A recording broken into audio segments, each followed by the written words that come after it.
Got a bit of a hot take on today's Locked On Vikings. I think Mike Zimmer coordinated an excellent game against the Cardinals, even though the Cardinals scored 34 points. Let me explain myself on today's podcast. Hope you all enjoy.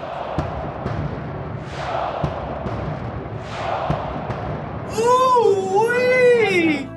You are Locked On Vikings, your daily Minnesota Vikings podcast, part of the Locked On Podcast Network, your team every day.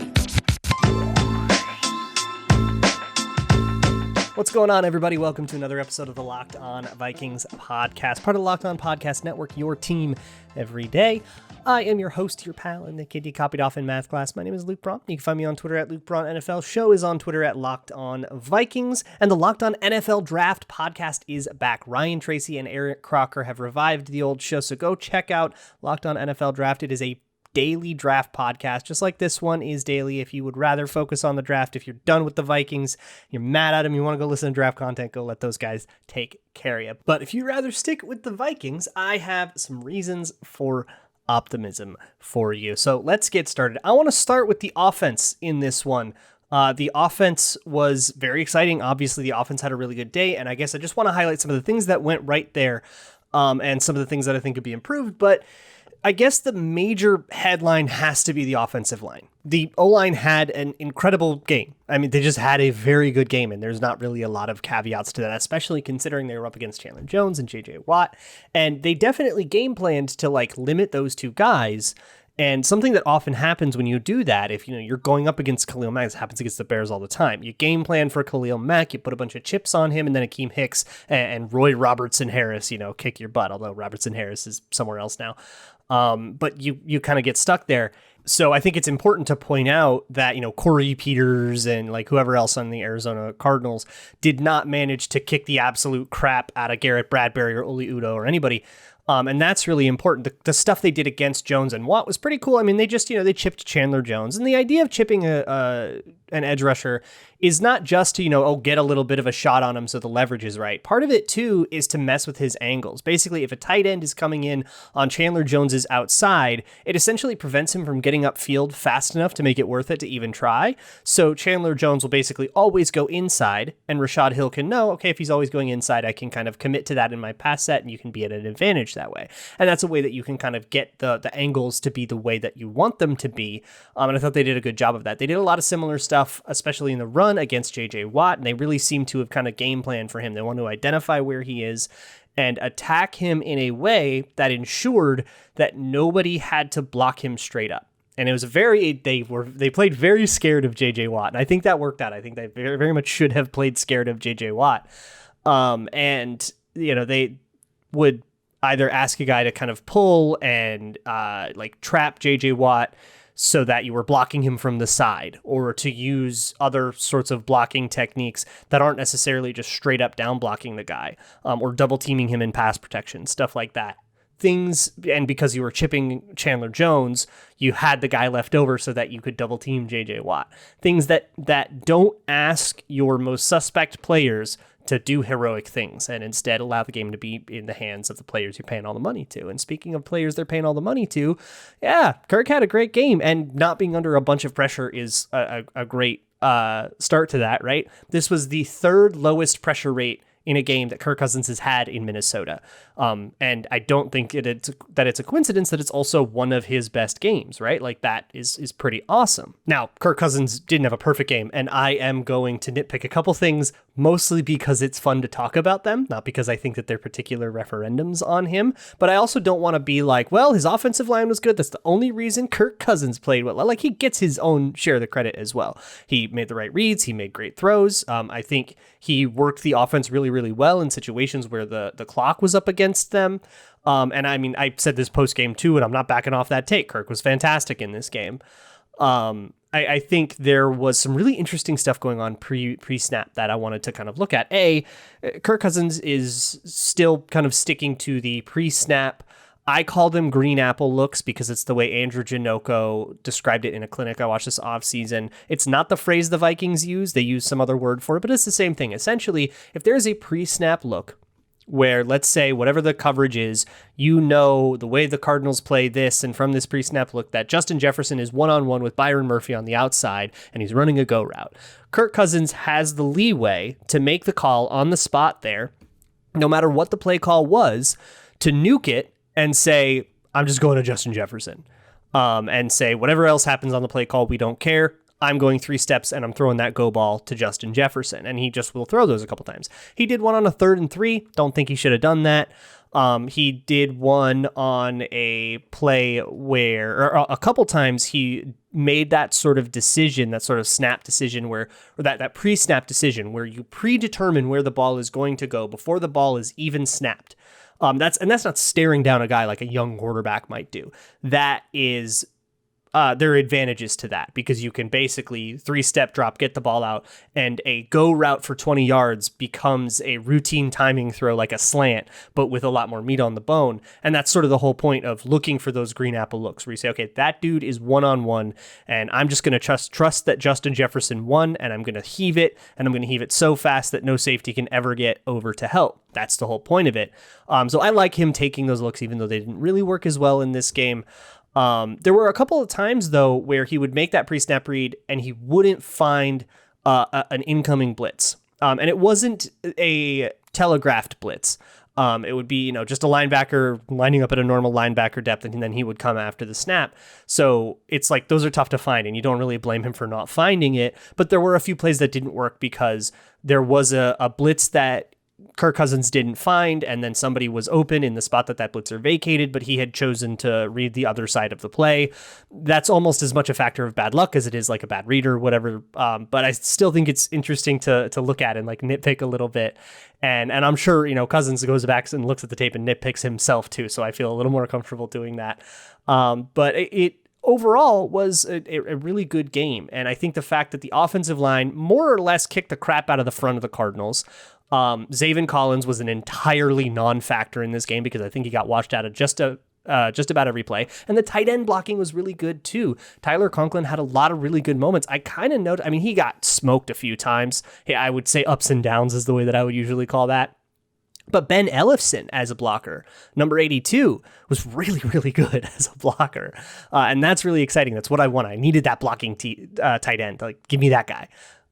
So he did a really good job there, and the Vikings could kind of come out and do the 2 tight end run play things that they want to do, and they were just moving dudes all over the field, and that's why Dalvin Cook got so many explosive plays and all that stuff. That's why the offense was able to hum and really score a lot more than we've seen Kirk Cousins offenses be able to kind of score at will in the past.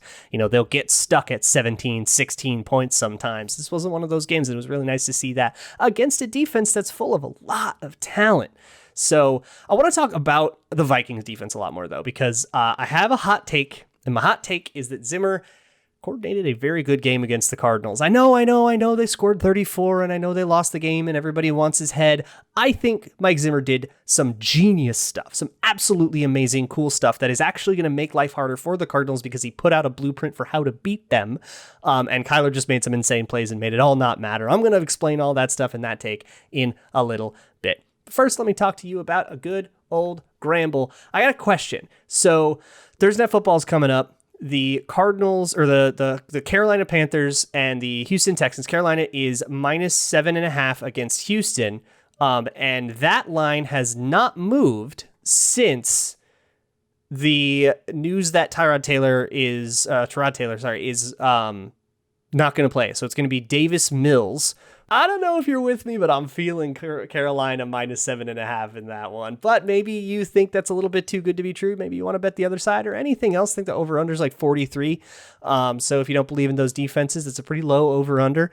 You can bet on anything pro football, college football, your favorite Vegas casino games, any sport or whatever at betonline.ag. It's free to sign up. Just go to that website, betonline.ag. And when you make your first deposit, enter promo code NFL100. That's promo code NFL100. You get a 100% welcome bonus. Whatever you put in for your first deposit, BetOnline just matches it in free play money. That's just free gambling money at betonline.ag, your online sportsbook experts. I also want to talk to you about an incredible app that everybody who buys gas needs to know about. It's called Get Upside, and you can get cash back for gas. You get 25 cents for every gallon of gas every time you fill up. If you just download that app on the App Store or Google Play right now, it is a free app, and you can even use promo code TOUCHDOWN to get a bonus 25 cents a gallon on your first fill up. That's 50 cents cash back per gallon. Don't pay full price at the pump anymore. Gas prices are going up. Get cash back using Get Upside. Just download the app for free. Use that promo code TOUCHDOWN to get up to 50 cents a gallon cash back on your first tank. Some people who drive a lot can make as much as $200 to $300 a month in cash back, and there's no catch. The cash back gets added right to your account, and you can cash out anytime, your bank account, PayPal, an e-gift card, Amazon, and other brands, whatever. Again, free Get Upside app, and use promo code TOUCHDOWN to get 50 cents a gallon cash back on your first take. That's promo code TOUCHDOWN. So, let me defend my hot Mike Zimmer take. I think he did a fantastic job in this game. And I actually think this was a clinic, and I think he actually laid the blueprint for how to beat the Arizona Cardinals, even though he didn't beat the Arizona Cardinals. And if that makes your brain spin, sit down and come on a journey with me. So let me talk about some of the bad plays, right? The first play I want to talk about is the first touchdown, the DeAndre Hopkins touchdown that came in technically Patrick Peterson's coverage, but it was a scramble around touchdown. I posted some of these plays on Twitter with a timer on just how long it took Kyler Murray to throw that ball and how long you're asking these guys to cover. This came in Patrick Peterson's coverage. He actually talked about it and explained both this and the other touchdown that I guess was credited to him on his podcast, and he had some really interesting thoughts. And this one, his thought was basically, look, I just can't cover that long. And what happens on that touchdown is DeAndre Hopkins is running a post route, and then the play breaks and he turns around and he breaks it back outside. Now, I don't think that was a post corner route. I think that was too long to be an intentional post corner route, like a post that breaks outside on purpose. I think he just did it in the scramble drill. But the middle zone, which was Xavier Woods, had already cheated over to the other side of the play anyway. So there's so much space for Patrick Peterson to cover that if you're going to cover that post and stay with DeAndre Hopkins, you have to turn your hips, you have to go full sprint, you have to fully commit to that direction. And then when DeAndre Hopkins breaks it back outside, there's nothing you're going to be able to do. And the only way for a route like that to force you into that position is for DeAndre Hopkins to take 3 seconds to set it up. And that's not going to be a normal route. That is only a thing that's only possible for that to happen to you on a 6-second scramble drill play. So the second play that I want to talk about is the one that Pro Football Focus is the busted coverage touchdown to Rondale Moore, the 70-some yarder that was, Kyler Murray rolls out. He finds this guy that's impossibly wide open who basically walks in for the touchdown. So Patrick Peterson, again, on his podcast, was incensed that Pro Football Focus credited him with that. So for this on YouTube, I'm going to go to the old whiteboard Photoshop document and I'll draw this out, but I'll be as descriptive as possible on the show, on the podcast if you're just listening on audio.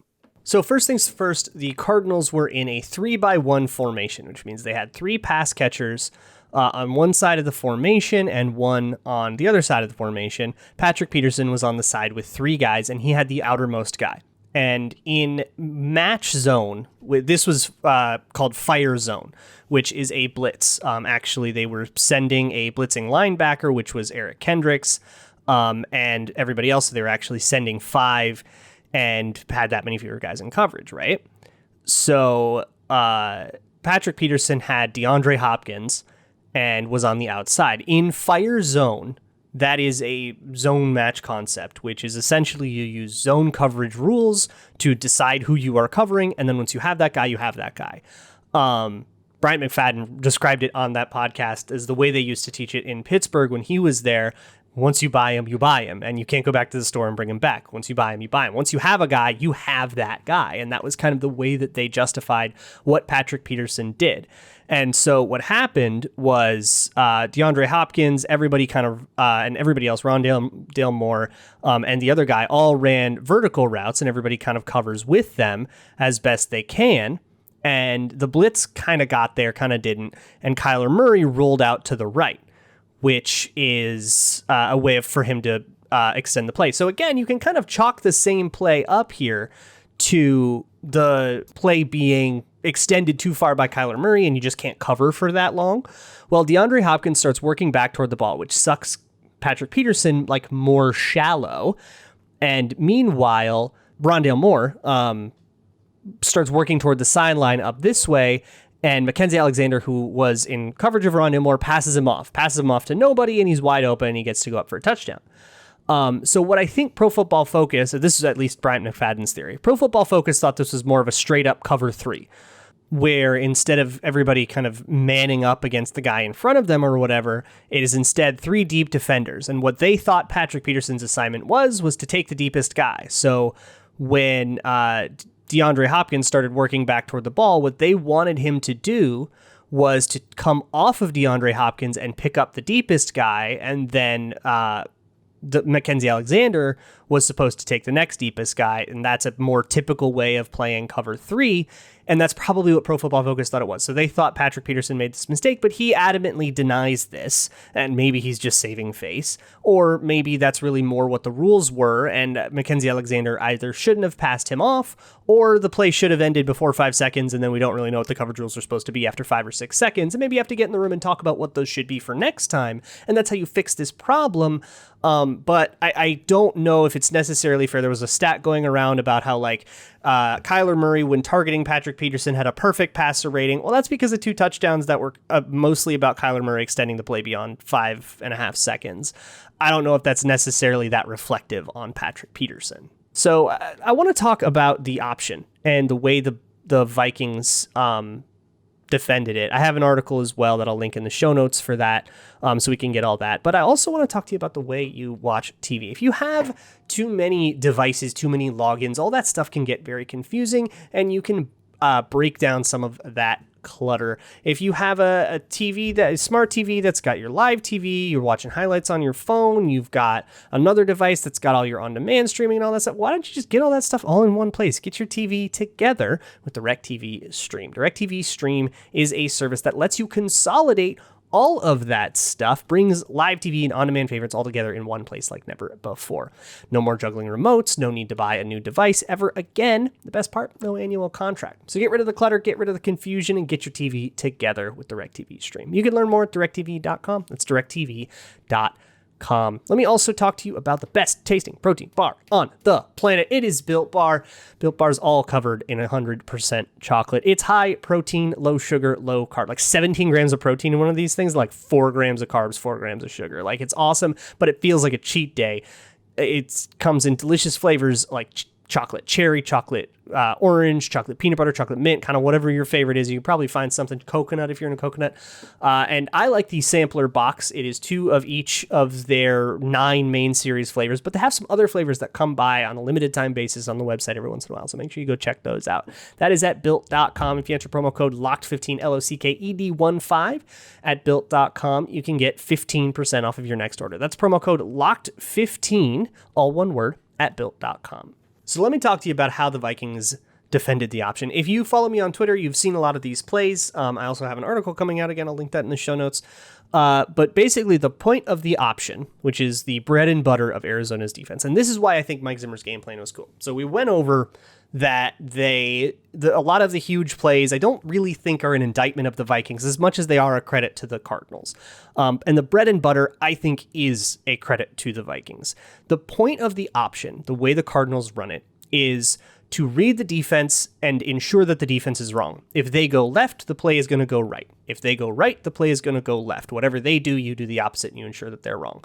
Read option, run pass options, triple option, all of that stuff that Cliff Kingsbury relies on is you go left, I'll go right, and vice versa. And the way Zimmer took advantage of this is really, really cool. Now, when I said how to defend the option, I basically just said make sure everybody's assignment's sound, make sure everybody knows kind of which part of the option they are covering. And from there, if somebody can beat their block, you should be able to make a play on the ball. And the Vikings did a very good job of that, but they did so much more clever stuff. It's almost as if an NFL team is smarter than me.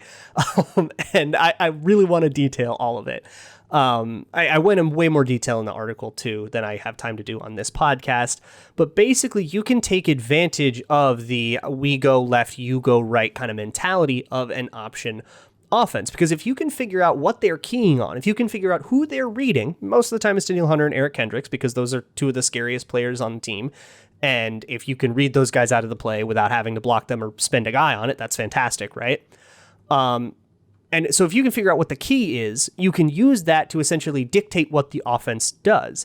If the offense is going to read you, that means they're going to let you dictate what the play call is. If it's a run pass option, what Eric Kendricks does decides if that play is a run or a pass, which means you can tell Eric Kendricks what to do, and you can decide if you would rather defend a run or a pass. It puts a lot of power in the defense's hands if the defense can figure out how to wield it, and the Vikings figured out how to wield it, which is why the Cardinals were in so many third and long situations and so many desperate fourth downs and stuff that they ended up converting because Kyler Murray would make an incredible play. But the Vikings did a good job of keeping those guys behind the chains for the entire game, and they deserve credit for that, even though the scoreboard doesn't necessarily look that like they had some incredible game or something like that. I just think Mike Zimmer did something really, really fantastic schematically, and that deserves to be called out and praised despite the ultimate result of the game. Now, good defense of the option doesn't just let you control run or pass with the run pass option. When it's read option, well, you can now choose who the ball carrier is. Would you rather Kyler Murray have the ball in his hands or Chase Edmonds have the ball in his hands? You can make that choice, and you can just kind of key on the guy you don't want to have the ball. And something that Zimmer's defense did in basically every iteration was key on Kyler Murray. And I think that makes a lot of sense, right? You saw how talented and dynamic Kyler Murray is. Let's have the ball in his hands as little as possible. And so all those crazy good plays were not RPOs or anything like that. They were more straight drop back plays that had, deep routes and stuff. And the only way Kyler Murray could make a play was on pure passing plays. And I think that was a really good way to limit that. So, let's say the Cardinals get the 2 seed, the Vikings get the 7 seed, and they end up in the playoffs. I think all this stuff really, really comes up again.